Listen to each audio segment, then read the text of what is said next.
University of Massachusetts, Yale University y Stanford University. Es autor de más de 90 publicaciones científicas y 24 patentes internacionales. El doctor Sacristán ha colaborado estrechamente con varias empresas internacionales para la generación y transferencia de nuevas tecnologías médicas.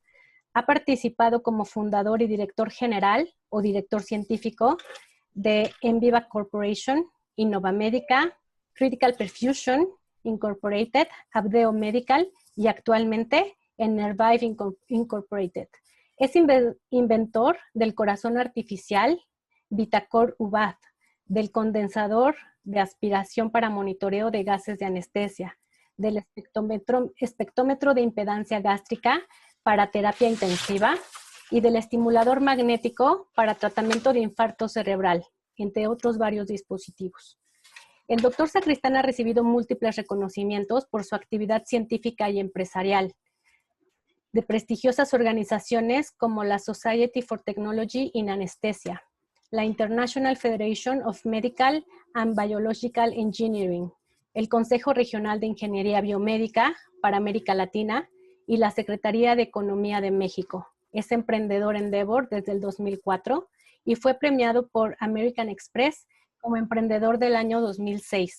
En 2017 recibió el Premio Nacional de Ciencias en el campo de tecnología, innovación y diseño.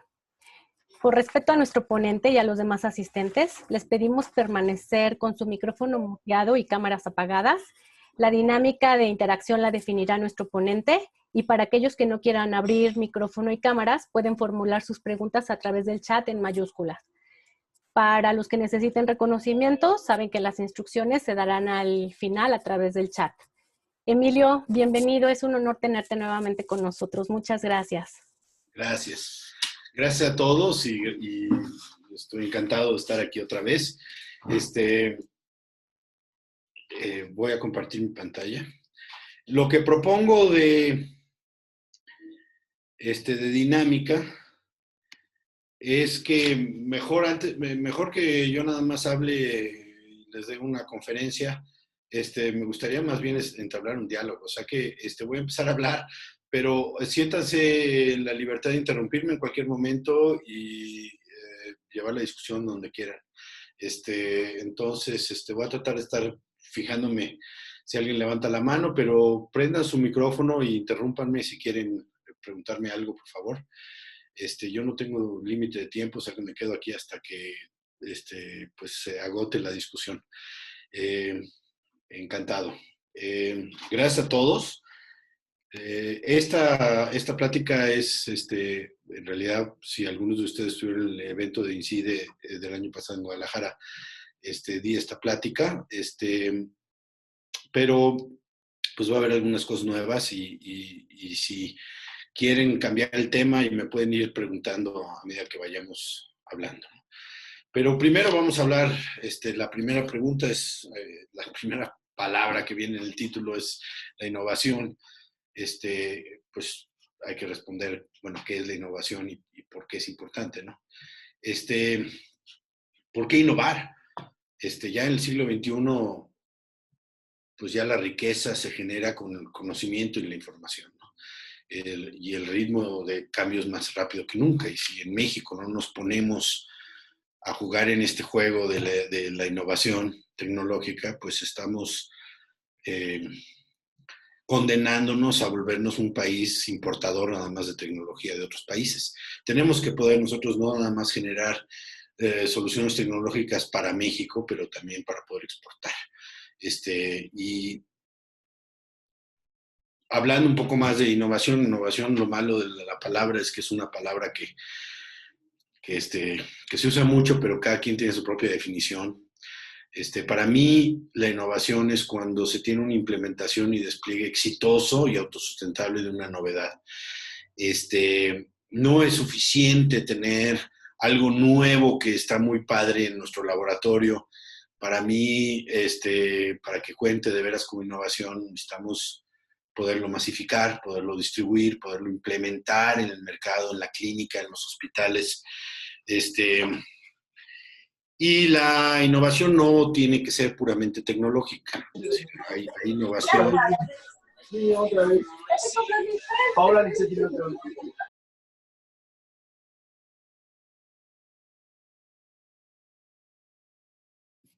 Sí, seguimos. Entonces, y esta novedad no es nada más tecnológica, puede ser innovación de mercado, que es tecnologías que ya existen, que se usan para otras cosas. Por ejemplo, usar una tecnología que se desarrolló para minería o para exploración petrolera y aplicarla a la medicina sería también un tipo de innovación. Usar tecnología que existe para otras cosas y encontrarle nuevos mercados, nuevas aplicaciones. También es innovación y también es innovación en modelo de negocios. Es decir, simplemente a lo mejor la misma tecnología para los mismos usuarios, pero con un nuevo modelo de negocios. En modelos de negocio estamos explorando, sobre todo ha explotado con el Internet, toda una serie de nuevos negocios basados en conocimiento, en datos, modelos de negocio al estilo Google, por ejemplo, donde el servicio es gratis para el usuario, pero hay una manera de monetizarlo a través de la explotación de la información que se obtiene, ¿no? Con empresas y otros anunciantes. Eh, pero hay muchas otras maneras de transferir y cambiar, y ha habido muchas innovaciones en modelo de negocio. Por ejemplo, en México, pues una gran innovación que hubo fue cuando se inventaron los servicios integrales, ¿no? Que es los mismos equipos para los mismos pacientes, los mismos doctores, pero con un modelo de negocios totalmente diferente que trajo ventajas para el sector público. Y a eso es a lo que me refiero. Innovación no tiene que ser tecnología, pero yo como ingeniero, y además tecnología tiene una ventaja particular, que es que además podemos proteger la innovación tecnológica con patentes, que es mucho más difícil en los otros dos casos, ¿no? Proteger innovación de mercado, de modelos de negocio. Pero en cambio, innovación basada en tecnología, nueva tecnología, basada en patentes, pues eso te da una protección que te permite crear empresas, crear desarrollos y en particular levantar el capital de inversión necesario para hacer que estos desarrollos se puedan hacer realidad.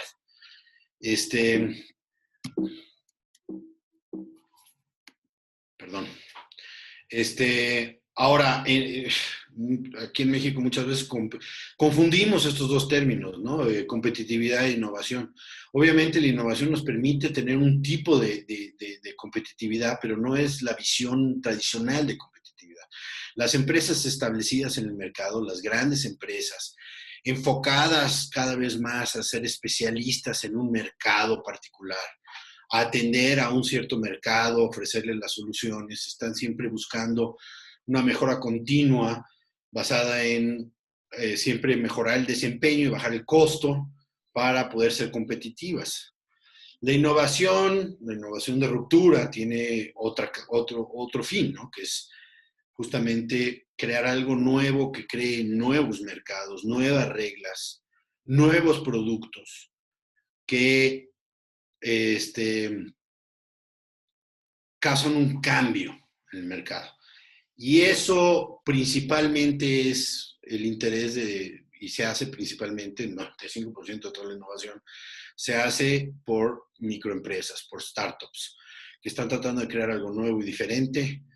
Las grandes empresas normalmente enfocadas a un mercado particular, lo último que quieren es cambiar las reglas del mercado. ¿Por qué cambiar las reglas si vas ganando con las que tienes? En cambio, la pequeña empresa pues tiene que hacer algo radicalmente diferente para poder competir. Entonces, la gran mayoría de la innovación en todo el mundo se hace por microempresas que están tratando de crear nuevos productos y servicios que puedan luego crecer rápidamente y en el caso de dispositivos médicos que siempre son adquiridas por las grandes empresas, toda la innovación, prácticamente toda la innovación que despliegan es por medio de adquisiciones, no por desarrollo interno. Es decir, las grandes empresas compran la innovación, no la desarrollan internamente. Esto es una falta de percepción, que muchas veces creemos que las grandes empresas son las innovadoras, pero no es así. Y esto hay que entender que es un poco diferente. Una cosa que es muy importante y que hemos sufrido aquí en México durante mucho tiempo es que tuvimos la política estatal durante muchos años de la sustitución de importaciones. Pensando que, y es un objetivo valioso el querer tener una independencia tecnológica, pero vivimos en un mundo de mercados libres, de intercambio, y eso es muy difícil desarrollar tecnologías simplemente para el mercado mexicano, sobre todo en el campo de salud. El esfuerzo que se requiere para copiar algo, para sustituir algo con una mínima competitividad, con la premisa simplemente de que porque lo vamos a hacer en México va a ser más barato, eso casi siempre es una falacia, no es cierto. No nada más porque lo vas a hacer en México va a ser más barato.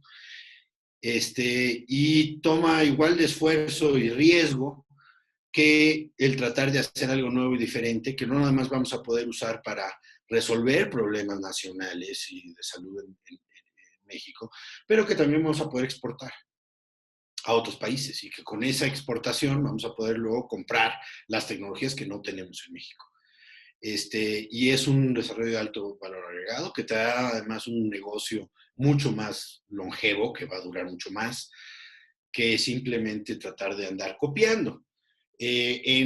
Particularmente en salud, la política de sustitución de importaciones ha fracasado rotundamente por varias razones. Una, porque el mercado nacional es demasiado pequeño en tecnología médica en México, para de veras poder abaratar los costos.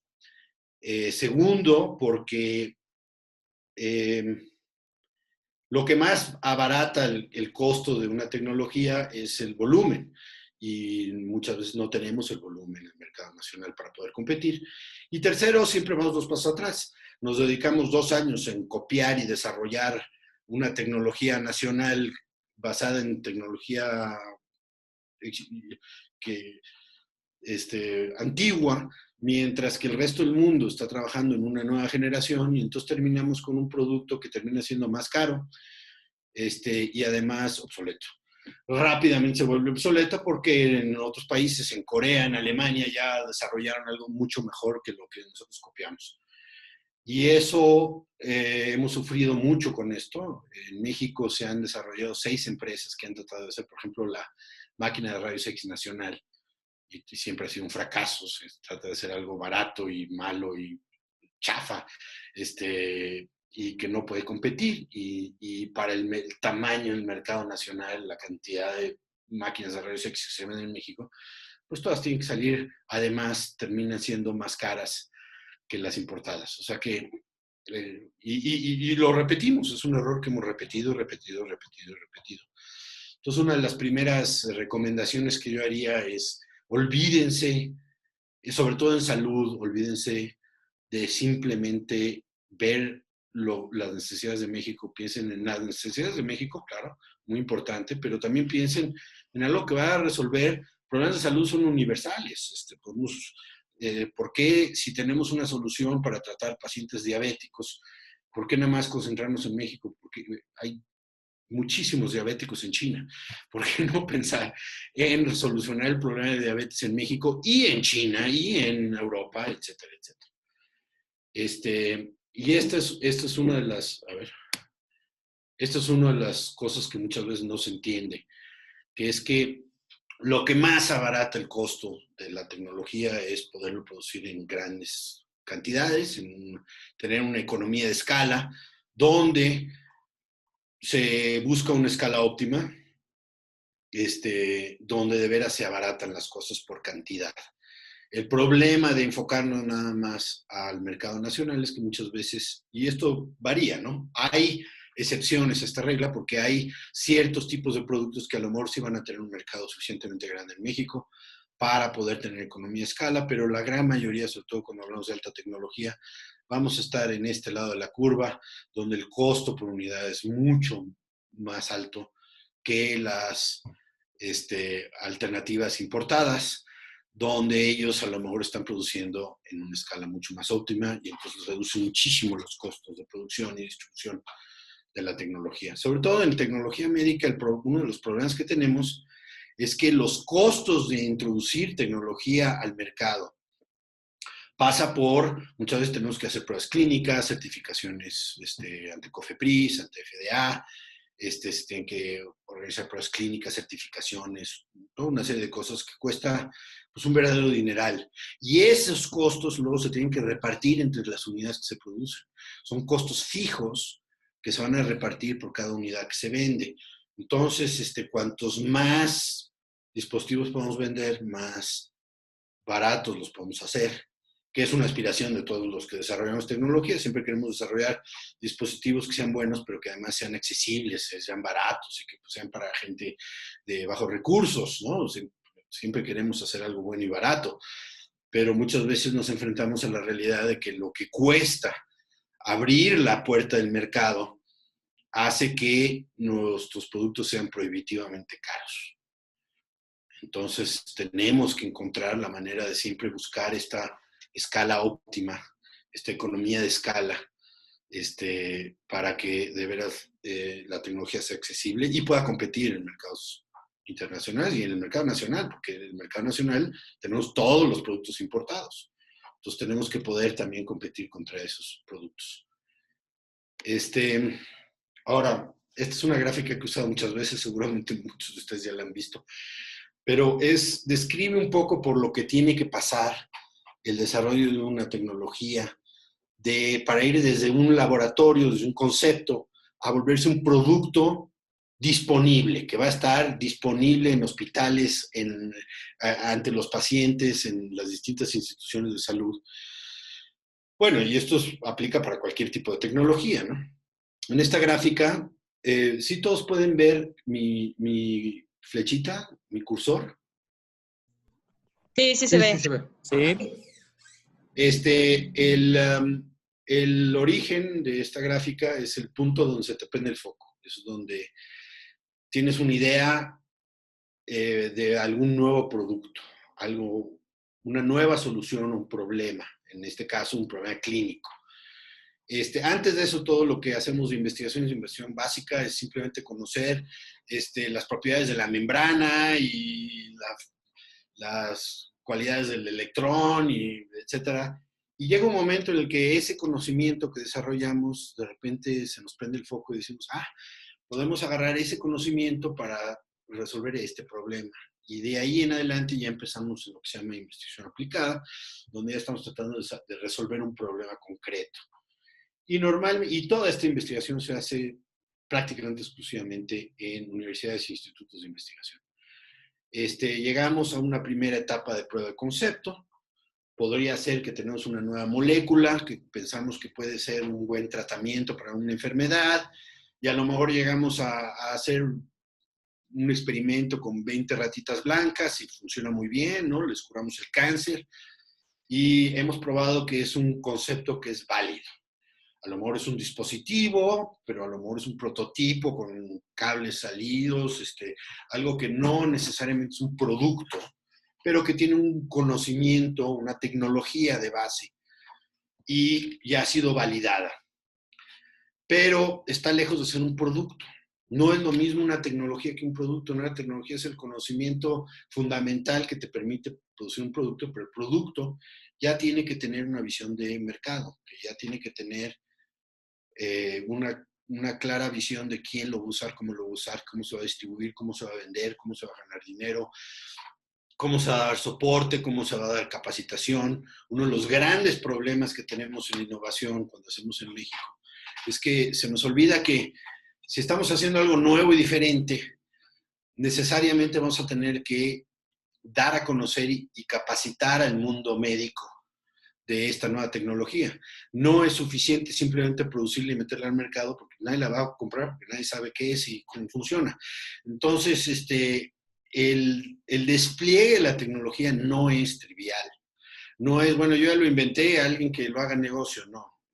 Normalmente se va a tener que trabajar durante mucho tiempo para convencer, para hacer las pruebas clínicas, para capacitar al mundo médico, para dar a conocer la tecnología, explicar cómo funciona, resolver todos los problemas alrededor de el despliegue. Si estamos hablando de un fármaco, por ejemplo, pues aquí a lo mejor ya terminamos con pruebas en algunos animales y ya vemos que una molécula es efectiva para el tratamiento de una enfermedad. Pero estamos muy lejos de un producto. Antes de que esto se pueda hacer un producto que se puede administrar a un paciente en un hospital, pues tenemos que resolver un montón de problemas. ¿Cómo se va a producir en masa? ¿Cuál va a ser su presentación? ¿Va a ser una cápsula? ¿Va a ser una inyección? ¿Va a ser tomado, inyectado? ¿Cuál es la dosis correcta? ¿Cuáles son las contraindicaciones? ¿En qué paciente se puede usar? ¿En qué paciente no se puede usar? ¿Cuál va a ser su vida de estante? ¿Cómo se va a empacar? ¿Cuáles tienen que ser las instrucciones de uso para la aplicación, las indicaciones? Y obviamente conseguir todas las certificaciones y autorizaciones sanitarias para poderlo introducir. Entonces aquí tenemos a lo mejor una molécula con mucho potencial, pero está lejos de ser un producto que se puede vender y que se puede distribuir. Y lo malo es que aquí en México muchas veces aquí nos quedamos. Nos quedamos en desarrollos fantásticos. A mí me ha tocado ver cosas increíbles desarrolladas en nuestros institutos nacionales, en nuestras universidades, pero que al no saber cómo brincar a la parte comercial, pues ahí mueren. Y normalmente es en esta etapa por aquí que ya una vez que tenemos una idea clara de que esto puede ser una tecnología viable es cuando se obtienen las patentes. Pero difícilmente una empresa comercial se va a interesar en un producto en estas etapas. Hasta que no se tiene un producto claramente definido, las grandes empresas comercializadoras no se interesan en este producto. Entonces, la solución, y esto es lo que llamamos el Valle de la Muerte, ¿no? Que es el convertir esta tecnología ya en un producto que se va a poder fabricar y vender y que va a ser validado al nivel donde se puede solicitar los permisos y las autorizaciones sanitarias. Pero el proceso de certificación y de autorización sanitaria empieza desde este momento. Todo el diseño tiene que ir de la mano con el proceso. Uno de los errores más típicos que hemos visto en muchos desarrollos en México es que primero se desarrolla el producto y luego dice, bueno, ahora vamos a pedir COFEPRIS. Bueno, pues si no lo hiciste desde un principio, lo vas a tener que volver a hacer, porque todo el proceso de diseño y desarrollo y control de calidad tiene que ir de la mano desde el principio, desde esta etapa de aquí. Y esta es la parte difícil. Y este es el problema en todo el mundo, no es un problema nada más en México. La solución que casi todo el mundo le ha dado es que para estas etapas se crea una startup, un spin-off, una empresa que no es la empresa típica y que todavía nuestras instituciones públicas y muchas de nuestras políticas públicas se atoran porque piensan que una empresa pues, tiene dinero y paga impuestos. ¿Sí? Pero en realidad estas empresas que se crean aquí no son empresas comerciales, no son empresas que están vendiendo. Son empresas que se crean como una caja para empacar el conocimiento, donde no nada más se pueden poner las patentes, pero se tienen que poner los contratos con los proveedores, el personal clave, todas las alianzas que se van a hacer necesarias para poder convertir esta idea en un producto, todo el conocimiento confidencial, todos los secretos industriales, todo lo que no va en la patente, ¿no? Muchos detalles que pues son secretos y que no se transfieren fácilmente.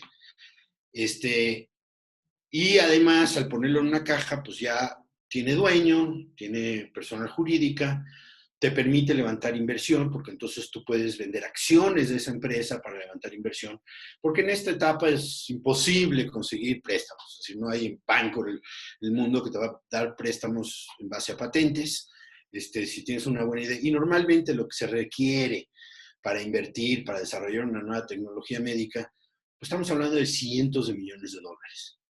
¿Okay? Eso no va a salir de un proyecto de CONACYT, eso no va a salir de tu bolsillo, no va a salir de la universidad.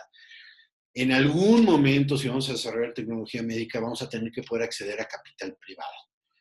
Y el tenerlo todo en una caja, tener las patentes y poder vender acciones de esas patentes, lo que nos permite justamente levantar el tipo de inversión que es requerida para poder cruzar el Valle de la Muerte y convertir esta idea con potencial en un producto que se va a poder eventualmente escalar y vender. Y ya una vez que se tiene un producto ya validado y ya con pruebas clínicas y ya resuelto, entonces ya se puede ser de interés para las empresas comercializadoras. En dispositivos médicos, prácticamente todas las empresas son creadas para ser adquiridas. El nivel de consolidación es enorme. Hay 10 mega empresas mundiales de dispositivos médicos. Estoy hablando de Philips Medical, Medtronic, Johnson & Johnson, GE Healthcare, Boston Scientific, ¿no? Básicamente estas son las grandes empresas que distribuyen tecnología médica a nivel mundial. Estas empresas compran entre más de 200 empresas al año. Están constantemente comprando startups que tienen productos innovadores para incorporarlos a sus líneas de producto. Pero no lo hacen hasta que no ven que son productos que tienen mercado y que tienen ya un producto comercializable. Difícilmente las empresas grandes se interesan en productos en etapas tempranas, es decir, por aquí. Quieren ver productos ya en etapas precomerciales o comerciales. Entonces se crea un puente que sería, perdón, déjenme ir para atrás, un puente aquí para cruzar el Valle de la Muerte, que es un vehículo, que sería una pequeña empresa que va a ser dueña de toda la tecnología y todo el desarrollo y va a poder levantar inversión para poder financiar esta etapa y poder cruzar de un TRL-3 a un TRL-7. Básicamente es la parte más difícil para hacer realidad una innovación tecnológica. El problema que tenemos en el modelo tradicional de transferencia tecnológica, que la mayoría de nuestras instituciones públicas todavía insisten en que esta es la manera que quieren hacer las cosas, es que piensan que la universidad e instituto de investigación va a hacer el trabajo base y llegar a la prueba de concepto, y luego simplemente van a licenciar la patente. El problema es que licenciar la patente no te permite levantar inversión. La universidad no sabe desarrollar productos comerciales, no tiene la visión de negocios, no tiene la visión de enfoque comercial. Y el monto requerido de inversión para brincar del 3 al 7 es muy grande. Y en México el único financiamiento público que hay para estas etapas es el PEI, ¿no? El Programa de Estímulos a la Innovación, pero que requiere fondos concurrentes y que de todas maneras son cacahuates. Sí, cuando mucho te dan 3 millones de pesos. 3 millones de pesos es muy poco. Les voy a dar varios ejemplos de productos que hemos desarrollado. Normalmente necesitamos 10, 20 veces eso para poder brincar de aquí a acá. Entonces, pues aquí se mueve. Y las universidades entonces tienen carteras de patentes ahí muertas de risa y pues ninguna empresa va a interesar porque todavía le falta mucho desarrollo. Además, esto supone que la patente es toda de la universidad, pero la realidad es que en muchos casos las patentes surgen de una colaboración entre empresas y esfuerzos multiinstitucionales, académicos y no académicos, de la iniciativa privada y de la pública. Entonces, ¿quién es dueño de la patente? No es tan sencillo. Y este modelo en realidad es muy romántico, suena muy bien. Se desarrolla y luego se licencia y luego la universidad va a obtener regalías durante muchos años, pero la realidad no es un muy buen modelo de transferencia tecnológica. Tiene muchos problemas. Y estos son algunos de los problemas, ¿no? Que la universidad no siempre es la generación del concepto de producto innovador. La universidad no siempre cuenta con los elementos y recursos para proteger, transferir, comercializar propiedad intelectual. Me ha tocado ver en las universidades públicas cómo se han estropeado las patentes por no protegerlas correctamente, por no tener un mecanismo para darle seguimiento a las solicitudes correcto. La empresa o institución interesada en desarrollar una tecnología Frecuentemente no es la empresa productora y distribuidora. O sea que darle una licencia a una empresa que nada más va a desarrollar la tecnología no sirve de nada, porque es una empresa que no va a tener ventas. Y es más, lo típico en este negocio es que la tecnología va a cambiar de mano muchas veces. No es simplemente una universidad y una empresa comercializadora, sino que va a haber la universidad a lo mejor va a transferir la tecnología a una oficina de transferencia tecnológica, una incubadora de empresas, y luego se va a crear una empresa, un spin-off específico para desarrollar la tecnología, y esta a su vez va a ser adquirida por otra empresa, que luego a su vez va a ser adquirida por otra empresa, y se crea toda una cadena de valor, y no es tan sencillo como simplemente hay una universidad y una empresa.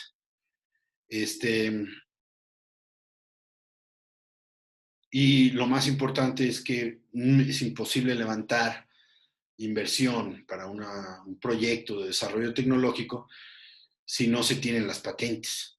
Y si las patentes son de la universidad, difícilmente un inversionista va a poner dinero a darle valor y desarrollar la tecnología que no es de la empresa, sino que es de la universidad, porque entonces la universidad luego le puede dar la licencia a alguien más. No tiene ninguna garantía de retorno de tu inversión. Entonces... Doctor Emilio, Sí, adelante. ¿puedo preguntar? Guillermo Roura, buenas tardes. Sí, claro que sí. En este último ejemplo que indica, precisamente yo había escuchado ya en otras pláticas que precisamente no es necesariamente una ventaja el que una empresa tenga la licencia de una patente de una universidad precisamente para levantar capital, ya que finalmente de alguna manera la tecnología, ese derecho a la patente, pues sigue estando en manos de la universidad y no de la empresa precisamente que la va a desarrollar, ¿no? Sí, es un error fatal, porque imagínate que tú creas una startup aquí para desarrollar la tecnología, para poder levantar inversión. La manera en que el inversionista va a recuperar la inversión es que eventualmente esta startup la va a querer vender a una empresa que pueda comercializarlo. Pero lo que le da valor a la empresa son las patentes. Si las patentes no son de la startup, son de la universidad, pues entonces luego la empresa comercializadora nada más va y negocia con la universidad, y el inversionista que invirtió en estas etapas tempranas se queda volando. Entonces simplemente no va a invertir. Es imposible levantar inversión en estas etapas tempranas si no tienes patentes, si no eres dueño y controlas tu propia propiedad intelectual. Y además te inhibe mucho si creas una pequeña startup y quieres luego transferir o vendérselo a otra empresa, porque normalmente un contrato de licencia, pues entonces se va a tener que renegociar con la universidad. Es uno de los problemas más fundamentales que tenemos en el sistema de transferencia tecnológica en México, es que muchas de las oficinas de transferencia tecnológica en México siguen insistiendo en el modelo de licencia. Y el modelo de licencia, en realidad, para este tipo de cosas es un verdadero obstáculo. Tiene que haber un mecanismo, que lo hacen todas las otras universidades en el mundo, que es que puedan transferirle o venderle la patente a las empresas a cambio de algo, pero que la empresa ya sea dueña de la patente. Claro, que toda la toma de decisiones quede ya del lado de la empresa, ¿no? Sí. Que es la que la va a desarrollar, a continuar su maduración. Así es. Okay. Sí puede haber maneras de hacer que esto funcione, pero es mucho más complicado y y simplemente en general no tenemos la sofisticación, el tipo de contratos que se requería para que esto pueda funcionar de una manera efectiva. De alguna manera la empresa que está desarrollando la tecnología tiene que tener control de esa licencia y no puede perderla. Y no tiene que renegociar si cambia de nombre o se vende o se transfiere.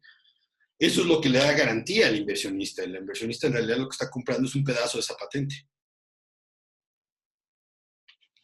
¿Sí me explico? Claro. Sí, sí, sí. Sí, muchas gracias. Bueno, esto es otro modelo donde primero sale de la universidad, va a haber una incubadora que trata de desarrollar un poco más, tratando de alargar lo más posible antes de tener que crear una empresa, porque crear una empresa cuesta dinero y cuesta tiempo y cuesta recursos y empieza a costar. Entonces, a lo mejor albergas el proyecto hasta lo más tarde, pero eventualmente tienes que crear una startup para poder levantar inversión, específicamente en ese proyecto. Ahora, en México sí hemos tenido casos de éxito de innovación en salud. Y el caso más importante de desarrollo en salud que hemos hecho en México es pues el caso de Syntex, ¿no? Donde se desarrolló, es considerado uno de los 10 inventos más importantes de la humanidad. No sé si saben qué es esto, pero esto es la progesterona sintética, ¿no? Es la píldora anticonceptiva que se desarrolló por una empresa en México, que además luego transfirió y se terminó vendiendo. Creo que fue Roche que compró Syntex. Pero lo malo es que, a pesar de que hemos tenido casos de éxito en México de desarrollo tecnológico en salud, han sido pocos y no han dejado suficiente escuela de cómo hacer esto de una manera sistemática y regular. Y seguimos, muchas de nuestras propias políticas públicas siguen estando muy cortas porque no entienden bien el proceso. A pesar de que nuestra ley de ciencia y tecnología tiene muchos avances que permiten una serie de cosas para poder hacer la transferencia efectiva, las mismas políticas de las universidades siguen estando muy cerradas a permitir que, por ejemplo, el investigador colabore con una empresa o siga trabajando en una empresa. Y una patente sin la colaboración activa del inventor, pues vale muy poco o no vale nada. Es decir, porque el inventor es una persona que no puede reemplazar. Es decir, no puedes nada más ir a contratar a otro doctor. ¿Por qué? Porque el invento, hay mucho conocimiento que no está publicado y que no está disponible. Y sin la colaboración de ese inventor, pues es muy difícil desarrollar algo ya al punto comercial. El investigador se tiene que involucrar en el proceso de desarrollo tecnológico comercial, tiene que ser parte, aunque sea nada más como un asesor, pero y muchas veces tiene que tener una participación y tiene que haber mecanismos que autoricen y permitan. Yo vivo el absurdo de que yo, siendo profesor de la UAM, creo empresas, por ejemplo, y cuando creo empresas muchas veces uno de los requisitos de mis propios inversionistas es que yo tengo que ser accionista, porque es una manera de retener al inventor. Lo que uno quiere es que el inventor se lave las manos y se vaya y ahora desarrolle algo mejor para la competencia, sino quieres que se quede como un aliado y que esté disponible para contestar preguntas y que esté aliado y que esté comprometido en hacer que esto sea realidad. Muy típico es que el inversionista va a insistir que el investigador tiene que ser parte de la empresa. Y en ese caso, por ejemplo, yo creo una empresa y tengo una participación accionaria, y a pesar de que todo el trabajo original se hizo en mi laboratorio en la UAM, luego la UAM no puede firmar un contrato con esta empresa porque yo soy socio. Y entonces me tengo que ir a terminar mi trabajo en el TEC de Monterrey porque no puedo trabajar en la UAM, a pesar de que en la UAM tengo el laboratorio idóneo para hacerlo y que esto sería una fuente de ingresos enorme para la UAM. Pero nos casamos con estos candados de que conflictos de interés. La realidad es que en el mundo en el que vivimos no se pueden evitar los conflictos de interés, lo vivimos en todos los sentidos. Si yo desarrollo una nueva tecnología y la quiero llevar a pruebas clínicas, pues la tengo que llevar yo, porque yo soy el que sé cómo se va a hacer y yo diseño el experimento. Y tengo un conflicto natural, porque yo quiero, por un lado, que funcione, porque me interesa, porque tengo una empresa, pero a su vez tengo el conflicto de que se tiene que hacer lo que es mejor para los pacientes, ¿no? Y no se puede evitar, ese conflicto existe siempre. Lo que se hace con los conflictos de interés es que tiene que haber mecanismos de transparencia, donde hay un comité de ética, o hay un comité de inversión, o hay un comité que supervisa que las cosas se hacen bien y se hacen las cosas transparentes para evitar el abuso del conflicto.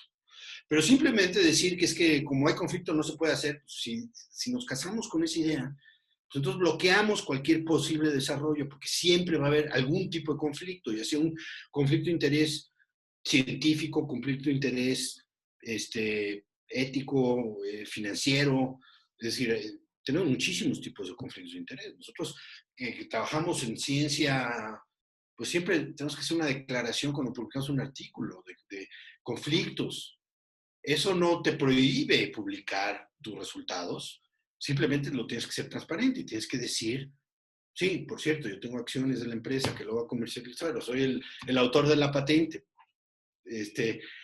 No porque haya un conflicto de interés lo tenemos que simplemente cerrar la puerta, sino tenemos que encontrar los mecanismos para hacerlo viable y transparente.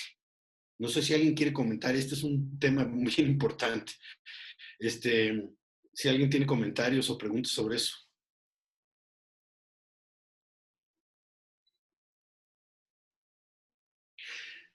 Bueno, parece que no.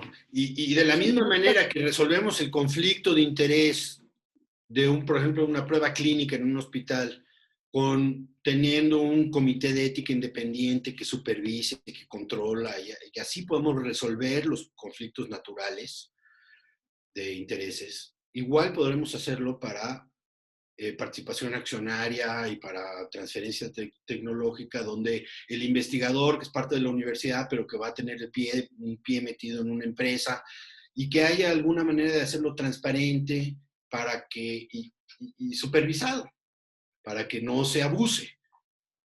Es lo que se tiene que, es la única manera para resolver ese problema. Sí, Marta Guerrero quiere hacer un comentario. Sí. Adelante, Marta. Ya me pueden escuchar, tenía el micrófono Sí. apagado. Sí, es muy claro el problema del conflicto de interés y la cuestión es la legislación que hay muchas veces al interior de las universidades y que en muchas ocasiones pues, no están dispuestas a tratar de negociar y resolver estos conflictos de intereses y realmente, así como usted dice, es una gran limitante para el desarrollo de la innovación. Y que pues muchos de los investigadores hemos vivido claramente. Quería también hacer un comentario con respecto a las tecnologías, pues que no son, digamos, que no son disruptivas, ¿sí? Y que sí es cierto, existen muchas historias dentro de las universidades o dentro de los investigadores que vamos a crear tecnología para que se use en México y porque también está con la idea de que va a ser muchísimo más barato producir en México, o sea, hay toda una ficción con respecto a este punto. Sin embargo, una de las cuestiones que yo también a veces pienso que nos limita a poder hacernos más sólidos en la parte de innovación tecnológica es someternos al riesgo de si no hacemos tecnología o no desarrollamos tecnología disruptiva, al menos tecnología que dé pie a generar la infraestructura que permita con el tiempo a generar esa tecnología nueva y disruptiva. Entonces, el hecho que a veces pensemos, no, tenemos una gran competencia en el mercado, no, este producto ya existe y para qué lo producimos si no vamos a competir. Es muy probable que así pase, ¿no? Que de repente estamos produciendo o queremos producir un insumo que se está produciendo pues de igual manera en otros lugares, pues ya eso nos permite, nos inhibe como para lanzarnos para hacerlo. Y ese es un punto de vista que yo siento que a veces nos lo limita a poder lanzarnos cuando valoramos. El otro que sí es también es cierto es que cuando se empiezan con las startups y que tenemos la idea y la innovación y un proyecto que pues puede, digamos, ser un buen desarrollo tecnológico, que realmente la limitante es llegar al mercado, o sea, llegar a poder a vender y darle el valor y eso, pues dentro de los investigadores, pues ya nos quedamos con el sueño de llegar al TRL de maduración 4 o 5, cuando mucho 6, y un problema pues son las estrategias que aún no hemos sabido capitalizar para poder realmente asentarnos en el mercado. Y ahí involucra otro tipo de mentalidad y es el del emprendedor y finalmente el del empresario, pues que se asienta a poder luchar con que ese producto llegue al mercado, este, y, y, y luego, bueno, adoptar otras etapas, ¿no? Cuando una empresa finalmente es adquirida debido al potencial que desarrolla. Sí, no, estoy absolutamente de acuerdo con todo lo que dijiste, y es lo que todavía nos falla. Yo tengo muchos colegas que quieren mantenerse en esta idea de la torre de marfil, con manos limpias y que dicen que no quieren patentar, que porque se lo quieren regalar al mundo y que no quieren tener ningún vínculo con empresas comerciales porque eso de alguna manera los mancha o les estropea su integridad científica. Pero la contraparte de esa visión es que entonces nada de lo que haces va nunca a terminar en el mercado, porque si no te puedes involucrar en ese proceso, pues tú puedes sacar toda clase de tecnologías y prototipos, hasta un TRL3, ¿no? Y presumir que cómo esto podría salvar miles y miles de vidas, pero la realidad es que nunca se va a hacer.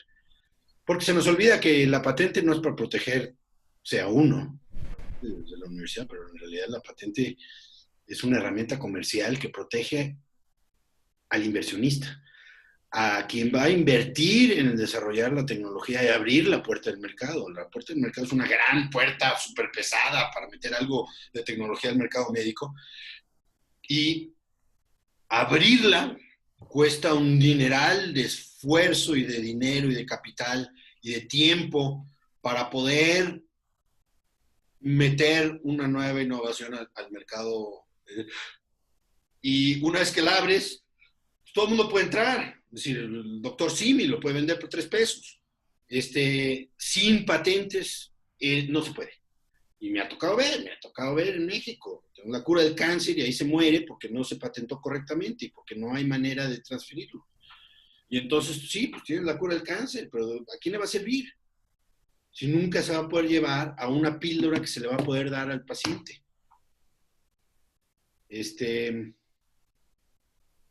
Y a esta idea de que es que la propiedad intelectual, la propiedad industrial, las patentes, es propiedad de la nación, que eso no se puede transferir y que eso no se puede ver. Pero la realidad es que nosotros nuestra propiedad intelectual la cedemos sin pedir permiso todos los días. Cada vez que publicamos un artículo, cedemos los derechos de autor a la editorial. Y lo hacemos sin ningún problema, sin ninguna pedir autorización a nadie, y eso no levanta ningún cuestionamiento.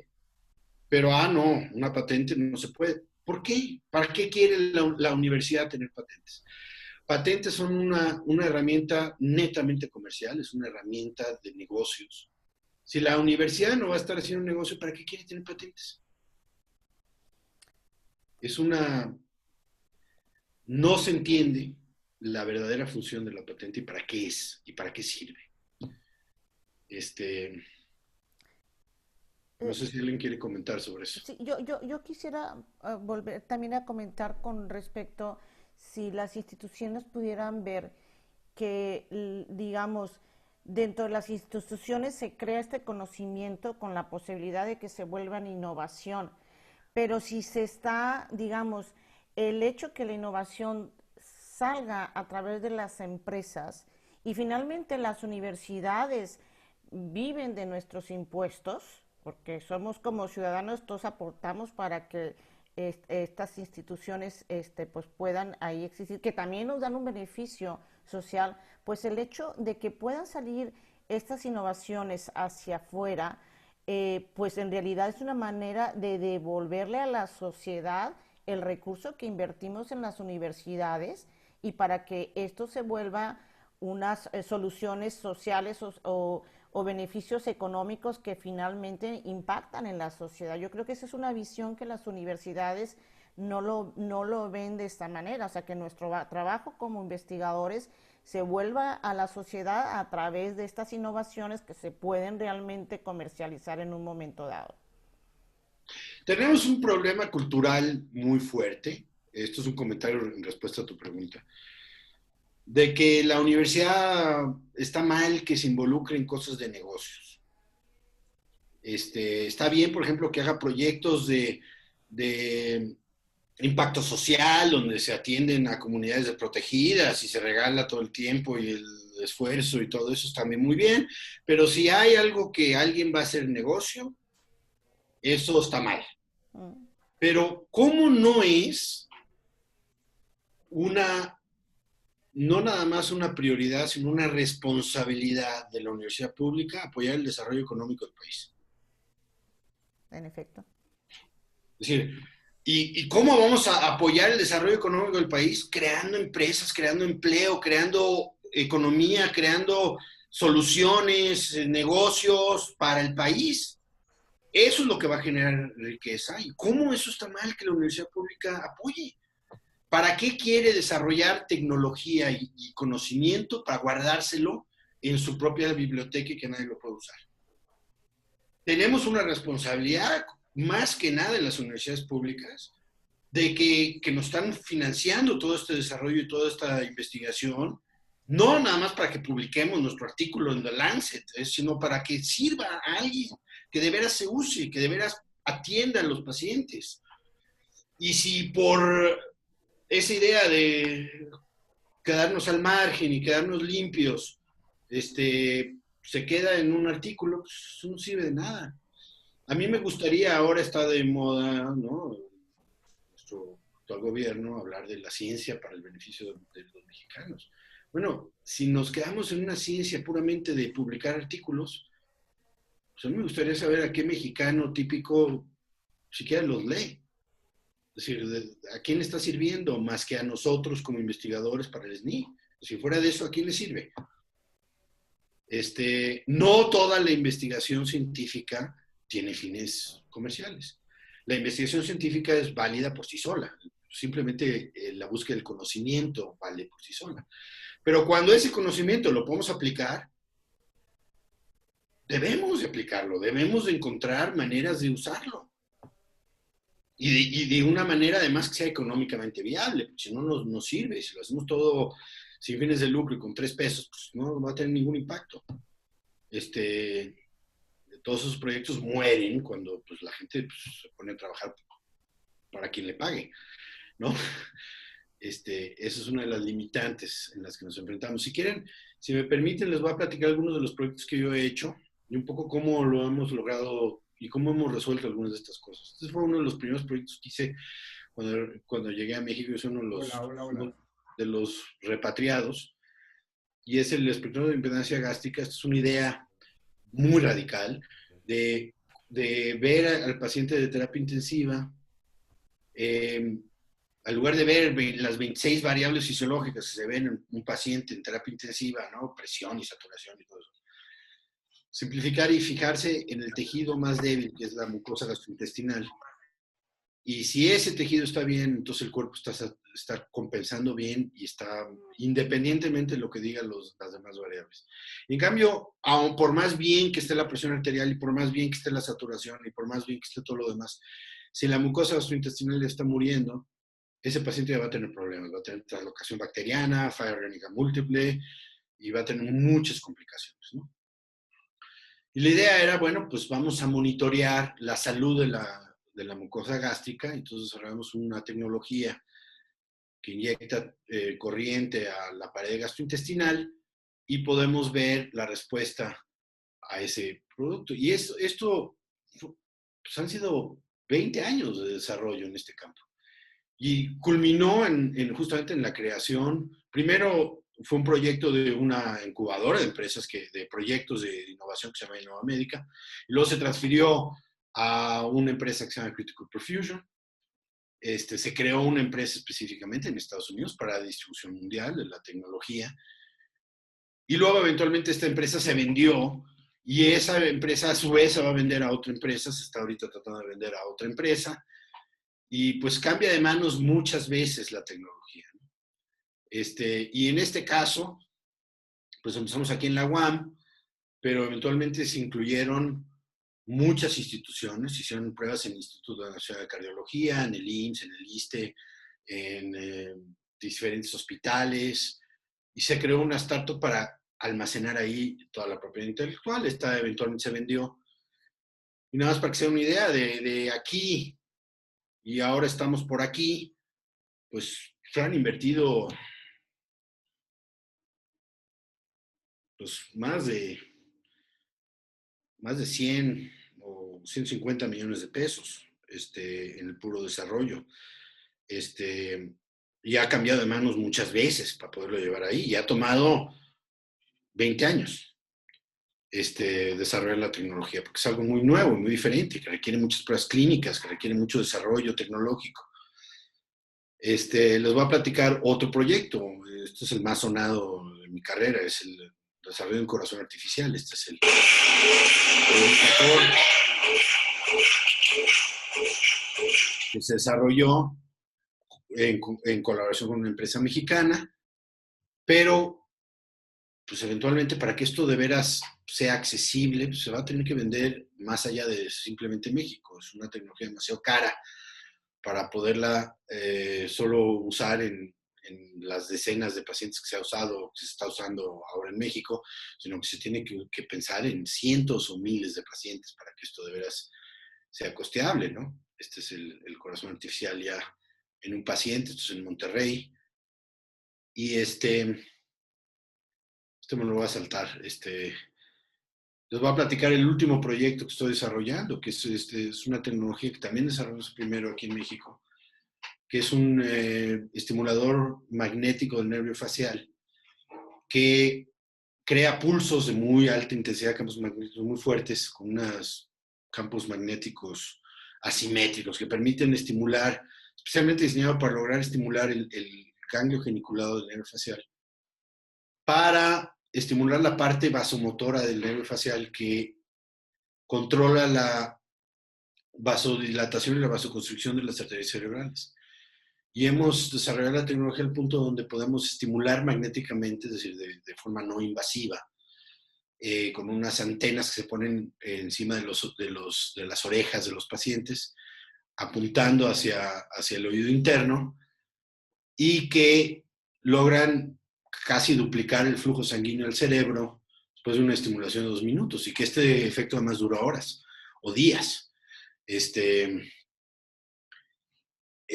esta es una tecnología que hemos desarrollado. Esto es un paciente en el Instituto Nacional de Neurología y Neurocirugía que tiene vasoespasmo, que es un tipo de infarto cerebral, y que así lo estimulamos.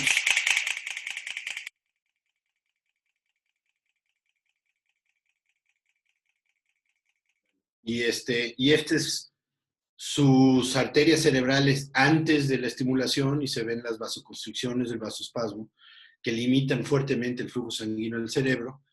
Y después de 2 minutos de estimulación, 30 minutos después de la estimulación, vemos cómo se han vuelto a abrir todas las arterias. Este vasoespasmo es una condición muy crítica, tiene una altísima mortalidad, más del 70%. No hay tratamientos estándar, no hay algo claramente efectivo. Y aquí en las pruebas clínicas que desarrollamos en México, todos los pacientes estimulados se recuperaron. Cuando la FDA vio estos resultados, nos autorizó ya con solo 6 pacientes, ya nos autorizó, bajo una excepción para uso humanitario, el poder empezar a vender esta tecnología para uso para el tratamiento de vasoespasmo. Y ahora hemos levantado $3.5 millones de los Institutos Nacionales de Salud de Estados Unidos para realizar pruebas multicéntricas en Estados Unidos para tratamiento de infarto cerebral en la sala de urgencias. Cuando el paciente llega con síntomas de un infarto cerebral, se le da su estimulación y luego se dan los tratamientos estándares, y queremos mostrar que le va mucho mejor a estos pacientes ya en un ambiente clínico. Este es el cerebro de este mismo paciente. Esto es una geografía donde se ven grandes zonas en blanco. Aquí las zonas en negro son las zonas bien irrigadas, con buen flujo sanguíneo. Las zonas en blanco tienen poco o nulo flujo sanguíneo, y vemos grandes partes del cerebro que no tienen irrigación sanguínea. Aquí tenemos un gran hoyo aquí en el cerebro que no tiene flujo sanguíneo. Y luego vemos que después de la estimulación, pues se recupera muchísimo el flujo sanguíneo y grandes partes del cerebro recuperan su flujo. Los resultados han sido espectaculares y estamos ahora avanzando con esto.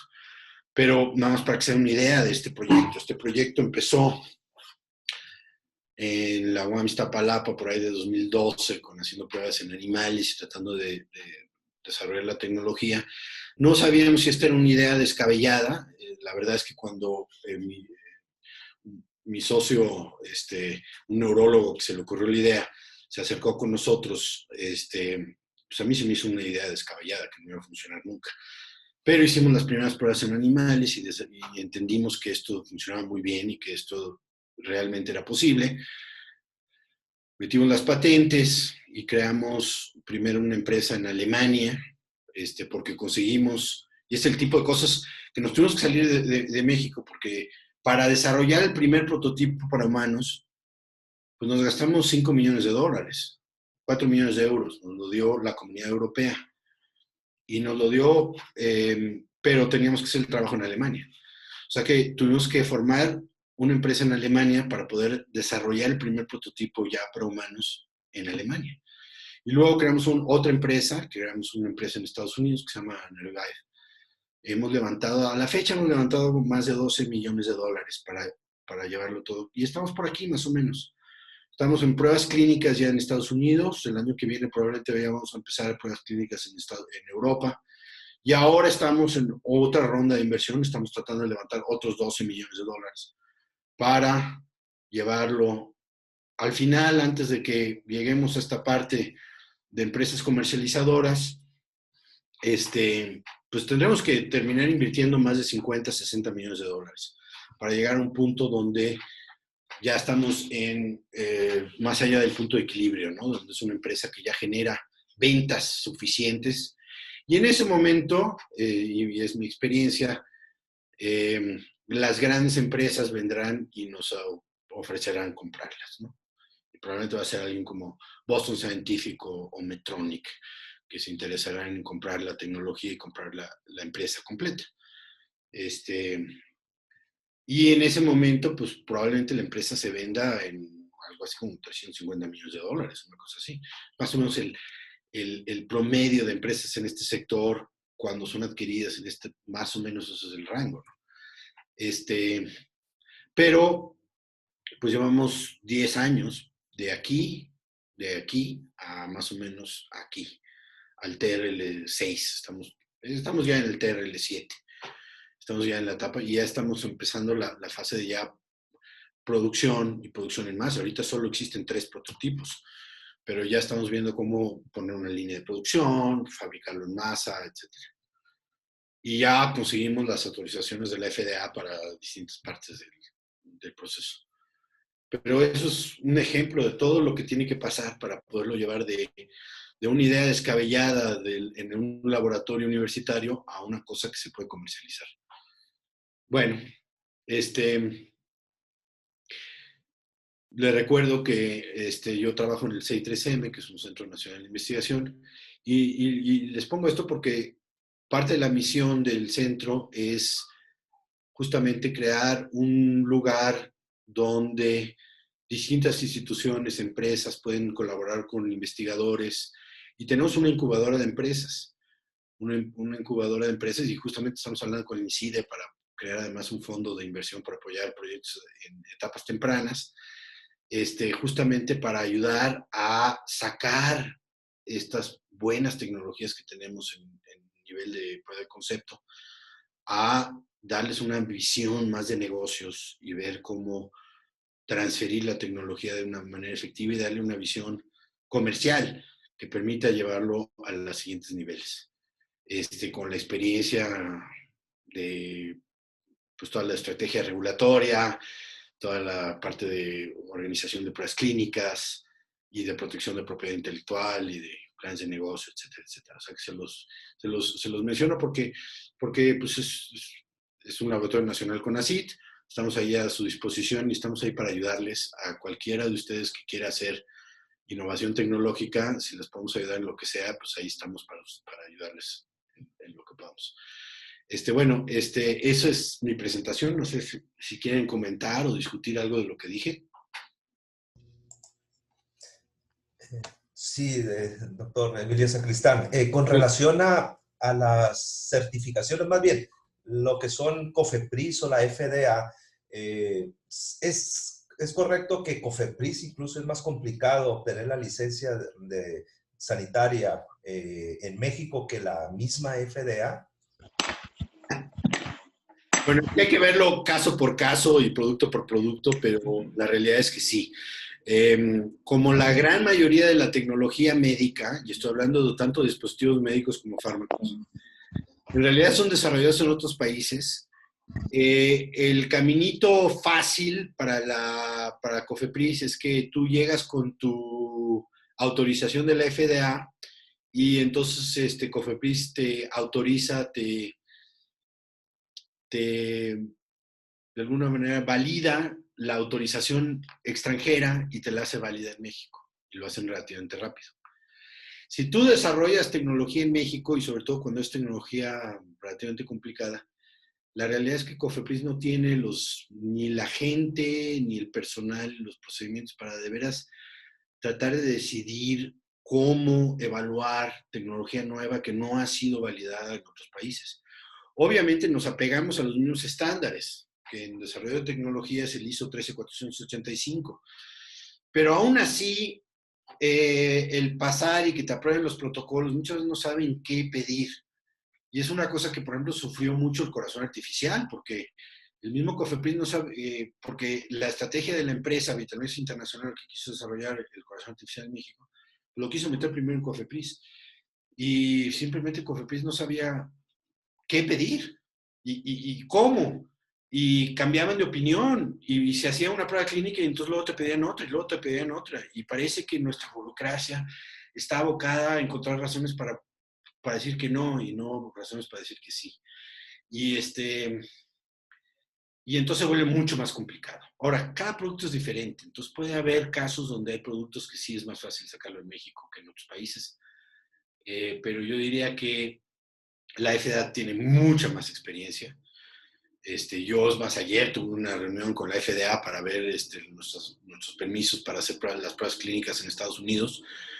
Y tú hablas con verdaderos expertos que saben más que yo en todo esto y que son gente extremadamente capaz y que tienen muy buena idea de cómo evaluar y cómo checar. Y son preguntas muy, muy, muy capaces. En cambio, en México, mi experiencia es que son tramitólogos que nomás están viendo los sellos y que si firmaste en azul y que si no sé qué y que... desafortunadamente, procesos que no tienen una presión de tiempo y de respuesta. O sea, excepto en el caso de revalidar las aprobaciones extranjeras, que ahora se acaba de aprobar el que tiene que resolver en 5 días hábiles, ¿no? Pero fuera de eso, la respuesta es muy pobre. Y por eso, en muchos casos, y yo, a pesar de que ahora, por ejemplo, estoy buscando inversión en México para seguir desarrollando esta tecnología, primero voy a la FDA y primero estoy buscando los mercados internacionales y luego veremos cómo lo metemos a México. Pero el meter innovación tecnológica es mucho más fácil. Está mucho más abierto el camino en otros países, desafortunadamente. Ahora, para esto puede haber excepciones, ¿eh? Cosas relativamente sencillas, como abatelenguas y jeringas, y eso a lo mejor es mucho más fácil. Pero en cuanto empezamos a meter innovación tecnológica más avanzada, se empiezan a atorar las cosas. Doctor Sacristán. Sí. Muchas gracias por su ponencia y por sus comentarios. De hecho, sale una pregunta que le queríamos hacer. Ha hablado, pues, durante su ponencia en la transferencia tecnológica universidad y generar toda la madurez hasta poder generar un spin-off para que sea tragada por una tractora, ¿no? Que es la experiencia que tienen. Ahora, y dice que hay mucha incompetencia, bueno, no incompetencia, no quiero decir, hay mucha deficiencia en el conocimiento de generar una propiedad intelectual para poderla lanzar al mercado, principalmente en las entidades o en los institutos educativos. Sin embargo, mi pregunta va hacia la otra parte, ¿no? Hacia el inversionista, hacia el entorno económico de México. Lo que nosotros hemos visto con la experiencia que también tenemos con la parte académica, con la parte industrial, hemos visto que el inversionista mexicano pues no quiere apostar por ese tipo de tecnologías. Sus proyectos son de 10, 15 años, 12 años y se van cuando uno presenta este tipo de tecnologías o lo que puedas tener, le hablas de 5, 7, 8, 9 años que pueda llegar al mercado, pues asustan inmediatamente, ¿no? Tienen su inversión inmediata y estamos hablando de 50, 70, 80 millones de dólares, pues realmente dicen, no le entro por aquí, ¿no? ¿Qué consejos o qué experiencia usted ha tenido con respecto, cómo cataloga, cómo caracteriza pues al inversionista mexicano, el que entiende de inversiones, pero que no entiende de inversiones en el área biomédica? Bueno, sí, es realidad. Pero hemos avanzado muchísimo. Yo hace 15 años en México prácticamente no existían fondos de inversión de capital de riesgo. Los puedes contar con una mano, los que había y eran muy limitados. Hoy en día, pues ya, yo creo que pasamos de los 100 fondos de inversión de capital de riesgo. Ahora sí, la mayoría le sacan esto porque no conocen. Y tú lo que quieres es socios que sí entiendan lo que implica meter tecnología médica al mercado. Mi experiencia es que sí existe la gente que sabe invertir en esto, pero hay que encontrarlas, no son los típicos fondos de inversión. Pero, por ejemplo, el mismo INCIDE, este es un evento INCIDE, que los mismos miembros del INCIDE, pues más, hoy en día estoy hablando con ellos para invertir en algunos de mis proyectos, y ellos sí saben. Tienes que encontrar esos inversionistas que sí conocen los mercados de innovación de la salud y que tienen más tolerancia para esto y que además pueden apoyar en esto y que no tienen falsas expectativas. En otros casos, pues el caso del corazón artificial, pues nos fuimos con una empresa especializada en dispositivos médicos y en tecnología médica. O sea que ellos, aunque no era un fondo de inversión, ellos invirtieron en el desarrollo del corazón artificial. Sí tienes que encontrar esa gente que sí está dispuesta a invertir en este tipo de cosas. Pero sí, estamos aprendiendo, cada vez hay mucho más ahora de lo que había hace unos años. La mejor manera de ampliar esto es que tengamos más casos de éxito. Cuando tengamos casos de éxito donde pues, ciertos inversionistas ganen mucho dinero de algún desarrollo hecho en México, pues entonces eso va a traer muchos más inversionistas que van a querer repetir la receta, ¿no? Y eso es lo que necesitamos para que esto de veras detone. Pero sí hay, en México sí hay dinero y sí hay gente que sabe, pero son mucho menos. Y sí, los niveles son muy diferentes, ¿no? El tipo de inversionistas con los que yo me he acercado para invertir en mis proyectos en México,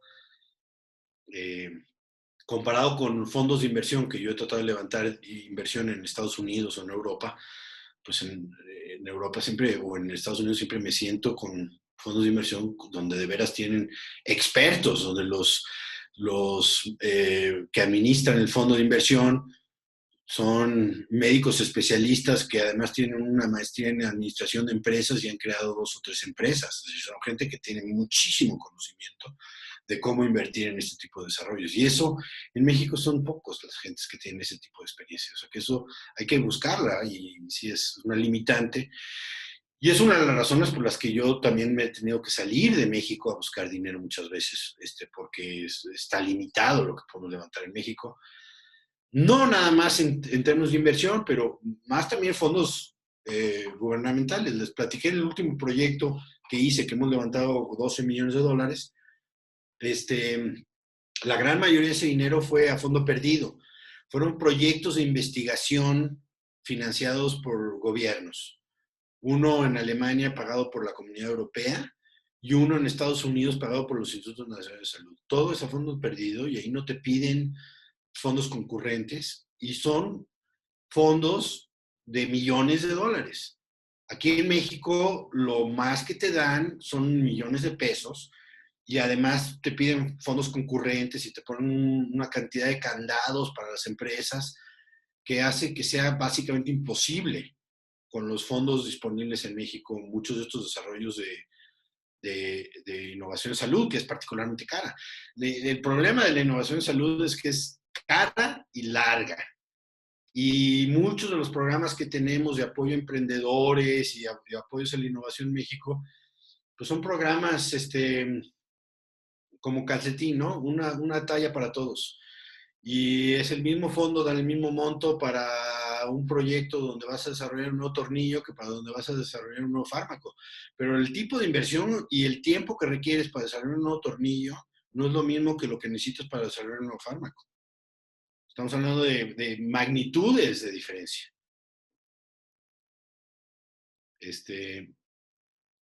Ahí es donde necesitamos tal vez políticas un poco más flexibles, donde reconozcan las diferencias entre los sectores y las características, ¿no? Y sí, en Estados Unidos, pues nos regalaron $3.5 millones, que además incluye dinero para pagar salarios y pagar una serie de cosas que aquí en México sí te dan dinero, pero además viene con 20 candados, no lo puedes usar para muchas cosas. Específicamente no lo puedes usar para pagar salarios. Y muchas veces estos proyectos dependen de tener el personal clave y poder retener el personal clave. Y eso no se puede hacer si no los puedes contratar y retener. Es uno de los problemas que todavía tenemos que vencer para abrir la puerta a que universidades y empresas colaboren de una manera activa. Y que, por ejemplo, un profesor investigador de una universidad puede dedicarle 20 horas a la semana, 8 horas, 10 horas a la semana a un proyecto de innovación tecnológica y que pueda tener una participación en una empresa y que no se vuelva un problema, que además la ley de ciencia y tecnología perfectamente permite esto. Lo que pasa es que las universidades todavía no se adhieren a la misma ley de ciencia y tecnología que se aprobó hace 10 años. El gran cambio fue en 2015, o sea que son 5 años, pero de todas maneras estamos retrasados, ¿no? Y las oficinas de transferencia son deficientes. El otro gran problema típico que tenemos, mencionaste patentes, que lo hacemos mal, muy típico, que en las universidades que solo se solicitan patentes nacionales. Pues sí, pero muchas veces para poder levantar la inversión y todo eso se necesitan las patentes internacionales. El mercado está fuera de México. La patente nacional vale muy poco. Tienes que poder sacar las patentes internacionales en Estados Unidos, Europa, en China. Y muchas veces las mismas instituciones tienen candados que no te permiten sacar esas patentes. Y luego no tienen los mecanismos para darle seguimiento. A mí me tocó ver una patente que se perdió porque la notificación de la Oficina de Patentes llegó justamente por ahí del 15 de diciembre y la universidad pues allá estaba cerrada y ya el presupuesto estaba cerrado, no había manera de pagar, no había manera de responder y te dan 2 semanas para responder, entonces si no respondes se pierde. Y nuestras instituciones muchas veces no tienen la capacidad de responder ante estas cosas. Y muchas veces para desarrollar estas cosas ya de por sí tardan demasiado tiempo, no puedes además adecuarte a los tiempos de la institución pública que no te permite, ¿no? Que necesitas 3 licitaciones para comprar una pizza, ¿sí, no? y 3 meses, es decir, así no se puede. La clave de cualquier proyecto de innovación tecnológica se tiene que mover rápido, se tienen que hacer muchas cosas en serie, se tiene que gastar dinero en serio y rápido. Y sin embargo, la institución pública está todo hecho para gastar poquito, cuidar cada peso, tardarnos mucho, hacer las cosas, es igual hacerlo hoy o hacerlo en 3 años, como que perdemos esa visión de que la clave es moverse, y moverse rápido. Les voy a dar una anécdota de cuando estábamos desarrollando el corazón artificial. Teníamos apoyo con CONACYT, ¿no? Pero está muy limitado, por ejemplo, los viajes, no puedes tener viajes, y no puedes rentar un coche, y no puedes una serie de candados, ¿no? Absurdos. Y nosotros en esa época el proyecto estaba gastando como $1.5 millones al mes. Eso era para retener, contratar todos los investigadores de todas las instituciones que teníamos. Teníamos el bioterio, teníamos los animales, teníamos los equipos funcionando. Y habíamos tenido que hacer un cambio a las válvulas. Y cada vez que mandamos, y las válvulas, hay una empresa en México perfectamente con todo el equipo y todo para poder hacer las válvulas y producirlas en México. Pero nos acercamos y todo su negocio es maquila. Y les dijimos que queremos un tiraje de 200 piezas. Y dijeron, no, es que nosotros estamos acostumbrados a vender de 10,000 piezas al día. No. Y de plano nos dijeron, no queremos hacerles las piezas. Dijimos, cóbrenos caro, cóbrenos lo que nos cobrarían por 10,000, pero no nos fabriquen 10,000, fabriquen 200. No, es que así nosotros no trabajamos. Entonces tuvimos que conseguir una empresa en Estados Unidos que nos las fabricara. Y luego cada vez que pedíamos algo nuevo, nos las mandaban y se atoraban 3 meses ¿cómo se llama? En aduana, ¿no? 8 semanas en aduana, porque siempre se atora, porque pues, lo peor que hay en el mundo, nuestras aduanas. Y cada mes que se nos paraban las pruebas clínicas, pues perdíamos. Es decir, que se nos atoraron 8 semanas las piezas en aduana, nos cuesta 2,5 millones de pesos. Entonces era más barato, y es lo que terminamos haciendo, y obviamente no lo pudimos hacer con CONACYT, tuvimos que conseguir dinero de inversionistas. De pronto agarré y le di un boleto de avión a uno de mis alumnos, vete el fin de semana a Chicago, diviértete, renta un coche, el lunes vas a la fábrica, recoges las piezas, las metes en tu maleta y te regresas para que no se nos atoren en la aduana. Y eso es mucho más barato que todos los canales. Ay, no, pero es que no podemos hacer viajes y que no podemos comprar computadoras y que porque autoridad y que porque... pero a veces se nos olvida que el tiempo es dinero. Y en proyectos de estos, el retrasar las cosas y parar las cosas cuesta un dineral. Y lo que se requiere es lo que cueste con tal de hacerlo rápido. Y esa es una visión que se sale de las normas típicas de una universidad o una institución pública. ¿Algún otro comentario? Sí, buenas tardes, doctor. Sí. Oiga, le quiero preguntar, soy Raúl Tafoya, le quiero preguntar, hace rato mencionó de esta empresa que se fue a Alemania y ahí la estableció. Sí. He escuchado en otras ponencias también de diversos casos que hacen lo mismo, o sea, que las empresas las desarrollan en otros países. Mi pregunta es, ¿cómo le hacen? ¿Tienen alguien que los acompañe, alguien que los asesore para poner las empresas en otros países? ¿Alguna aceleradora, incubadora? ¿Alguien? ¿Cómo le hacen para crearle la empresa en otro país? Bueno, en este caso teníamos una colaboración con el Instituto Fraunhofer en Leipzig y ellos nos conectaron, nos dijeron que había esta convocatoria para proyectos. Literalmente, mi socio y yo nos sentamos en mi cocina un domingo y escribimos 5 cuartillas, las mandamos y nos avisaron que nos daban 5 millones o 4,5 millones de euros. Ah, fantástico. Pero luego leímos la letra chiquita, todo el trabajo se tiene que hacer en Alemania, todos los empleados tienen que ser alemanes, todo se tiene que hacer allá. Pero sí, la Universidad de Leipzig, y Leipzig tiene una incubadora de empresas, un centro de desarrollo tecnológico, y pues ahí echamos a andar y contratamos investigadores alemanes que trabajan allá. Y todos, hasta el más bajo de la gente que contraté, ganaban como 5 o 10 veces más que yo. Pero yo era el jefe. Y entonces pues yo tenía que viajar de vez en cuando a supervisar qué es lo que estaba pasando allá. Y sí, es muy difícil trabajar así. La verdad es que yo no lo volvería a hacer, ¿eh? Pero pues es que casi te regalan el dinero. Y el dinero en cantidades, sí, porque es dinero además regalado, que no te dan aquí en México. Y sabíamos que el desarrollar ese primer prototipo nos iba a costar un dineral.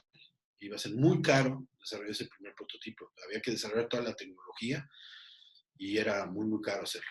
Aunque la verdad es que lo hubiéramos podido hacer en México por una fracción. pero en México no existen los fondos para hacerlo.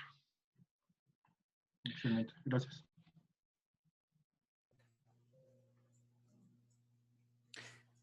Doctor, si me permite una participación también. Sí.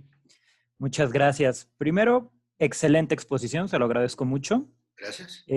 Pensando en la necesidad de cambiar la manera en que las instituciones de educación superior públicas mexicanas manejan el emprendimiento académico, ¿qué le parece o qué tan viable le suena la idea de que un volumen mayor de casos de emprendimiento académico nos darían ese nivel de conocimiento o de manejo por experiencia? Ya que, pues, entre más casos manejen las instituciones, más fácil va a ser que mejoren sus procesos. Ya sé que suena ensayo y error de la manera más simplona, pero creo que es un camino que va a hacer falta transitar. En su opinión, ¿qué hace falta para incentivar la cultura de emprendimiento entre los miembros de la comunidad académica y de investigadores en las instituciones? Absolutamente es algo que hay que hacer, y es más, voy a decir otra cosa, la única manera de hacerlo es que tenemos que tener casos de éxito. Tenemos que tener la experiencia. Lo que nos hace falta no es que nuestros burócratas sean ineptos o que sean malintencionados, sino lo que les falta es experiencia. Lo que necesitamos es casos donde se encuentra cómo se hizo, cómo se logró, y que se quiera replicar. Y cuanta más experiencia tengamos, más se va a abrir. Y por eso para mí, pues, se ha vuelto la misión de mi carrera, ha sido no nada más hacer lo que he hecho, pero dejar escuela. Por eso creamos el Centro Nacional de Investigación, por eso yo comparto con todo gusto los contratos de transferencia, los contratos de confidencialidad, cómo hemos armado los paquetes regulatorios. Con todo gusto comparto toda la experiencia que hemos desarrollado para que otros la puedan aprovechar, porque es la única manera. Y cuantos más casos tengamos y más se quiera hacer y más se repita, más rápido vamos a avanzar y más se va a abrir las cosas. Cuando nos mantenemos en una cosa puramente teórica de que la innovación tecnológica sí muy bien, pero no se puede cambiar nada, pues, estamos fritos. Tenemos que hacerlo realidad. Entonces, cuenten con mi apoyo. Si yo les puedo ayudar con todo gusto y no cobro, yo les doy toda la ayuda que yo pueda, literalmente, para que puedan ustedes hacer sus proyectos realidad. Y compartir mi experiencia, porque yo he tenido que aprender a trancazos. No se creen que yo sabía todo esto cuando yo empecé. Yo hice muchos errores muy fuertes y he ido aprendiendo haciendo. Gracias, gracias. Tal vez el enfoque de mi pregunta no se entendió completamente. ¿Usted qué recomienda que se tiene que hacer en las comunidades académicas, docentes, investigadores para promover la cultura del emprendimiento? Porque al final necesitamos más casos y tienen que venir de la gente, y sabemos que no somos la comunidad más grande internacionalmente. La investigación y la academia a nivel posgrados en México es pequeña. Entonces necesitamos que la cultura se permee y que haya más casos, y para eso necesitamos que la gente lo vea importante, lo vea valioso, esté dispuesta a involucrarse, pero hay que promover la cultura del emprendimiento ahora sí que entre nosotros. Sí, pero eso está pasando naturalmente. Mira en dónde estamos y a ver, déjame ver cuántos somos, cuántos participantes estamos hoy. Hay mucho interés. Yo les puedo decir que yo hacía cosas de estas hace 10 años y no lograba que 3 personas se metieran a ver lo que yo tenía que decir. Es decir, el interés está mucho mayor. Ahora, sí es importante, por ejemplo, que programas como el PEI y otros programas así, el que había antes que se llamaba La Última Milla y El Avance, y ese tipo de programas para transferir la tecnología se tienen que ampliar y se tienen que hacer mucho más flexibles y tienen que haber mucho más dinero para hacerlo. Eso atraería mucho el interés del investigador, porque si de repente hay fondos para poder hacer la investigación, pues se vuelve atractivo. En cambio, si todos los desarrollos mueren porque no hay recursos, pues entonces naturalmente muere, ¿no? La otra cosa que fue muy importante y que yo también participé activamente fue los cambios que se hicieron en el CONACYT, la creación de la Comisión Transversal de Tecnología y los cambios que hicimos en el ¿cómo se llama? la misma reglamentación del SNI, para que se reconociera el trabajo de transferencia tecnológica y el de patentes, que aunque el reglamento del SNI siempre dijo que las patentes contaban, la realidad era que no contaban. Yo participé muy activamente en eso, en la creación, en la elaboración del mismo reglamento para lo que es ahora la Comisión Transversal de Tecnología, ¿no? Se evalúan los productos tecnológicos y la transferencia tecnológica para que de veras valga. Todavía no permea del todo a la comunidad, no entienden y muchos todavía dicen que no cuenta, pero ya existe un mecanismo para que sí cuente. Y eso va a incentivar también a que los investigadores empiecen a hacer este tipo de cosas, porque pues, ahora se los van a reconocer. Cuando antes te lo castigaban, porque si no te dedicabas nada más a publicar, te sacaban del SNI. Y pues en etapas tempranas muchas veces pues, hay muchas cosas que el investigador no puede andar publicando. Y que le tienen que dejar muchísimo tiempo, muchísimo esfuerzo para echar a andar empresas y eso, que eso no te lo reconocía antes el SNI. Entonces, eso era un gran freno. Pero estamos cambiando, vamos bien, está mucho mejor. De veras, 10 años, no saben lo que ha cambiado México en este tipo de cosas en 10 años. Muchas gracias, mucha doctor. atención y mucho más interés en esto. Muchas gracias, doctor. Bueno, a título personal, yo estoy desarrollando una tesis sobre emprendimiento académico e intención emprendedora, entonces me encantaría, si me permite, ponerme en contacto con usted para Claro. Poderlo tomar entre mis informantes. Sí, no claro. sé, un correo o que me dirija Sí. a algún sitio en internet y lo busco. Estoy viendo. Perdí la página de aquí del...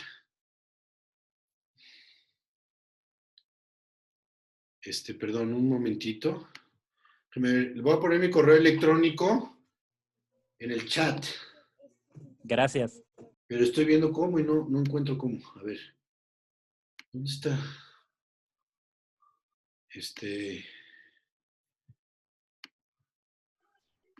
te preocupes, Emilio, ahora lo comparto. Sí. El CI3M. Se me cerró, sí, perfecto. Ok. Con todo gusto y encantado de compartir, no nada más mis experiencias y te cuento todo lo que sea, pero también para los otros, si les puedo ayudar con contratos y ejemplos y nada más les tacho quiénes fueron, pero para que vean el tipo de cláusulas y qué funcionó y qué no funcionó y todo ese tipo, con todo gusto. Encantado de colaborar. Muchísimas gracias.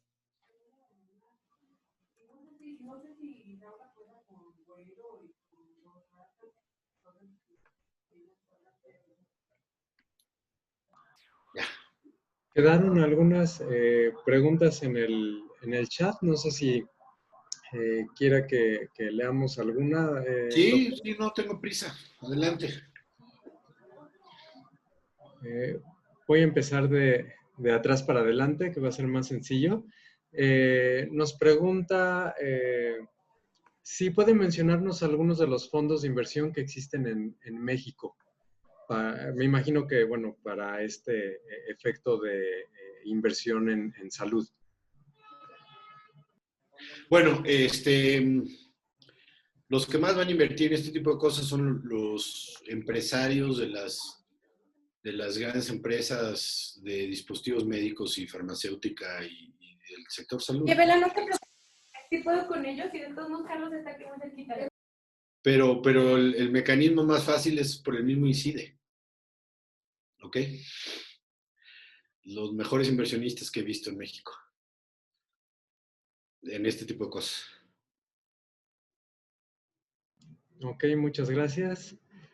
Otra que, bueno, creo que ya se respondió ahorita durante la charla de si deberían las leyes de protección y divulgación no tener tanta burocracia, incluso de mantener como primicias los desarrollos del país. Bueno, creo que está más comentario. Y... Es que quiero comentar eso. La propiedad intelectual, eso de protegerla, por eso de protegerla, la estamos ahogando, la estamos matando. Es como agarrar un perrito y guardarlo en un baúl. lo único que logramos hacer es matarlo. Dizque por protegerlo. Les recuerdo que las patentes solo tienen valor si salen al mercado. Si no, ¿de qué sirven? Una patente solo sirve si está en el mercado comercial. Entonces, si no sacamos las patentes para que alguien haga negocio, que por más extranjero que sea, algo le deja a México, mejor que nada más guardarla que porque queremos que se guarde y que no le pase nada y que no queremos que se saque la tecnología mexicana, entonces la matamos. Es como, de veras, como agarrar a un perrito y meterlo, cerrarlo con llave en un baúl. Y es, sin embargo, lo que estamos haciendo repetidamente. Y no sirve de nada.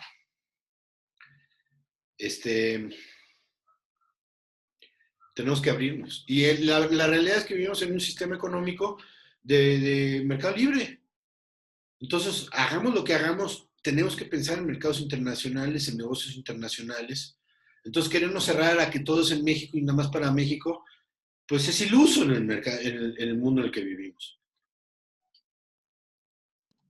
¿Algún otro comentario? Sí. Muchas gracias, doctor. No, creo que eso es todo lo que está. Bueno, como indica el doctor, si alguien más quiere participar, si no te dejo el micrófono, Laura o Fernanda.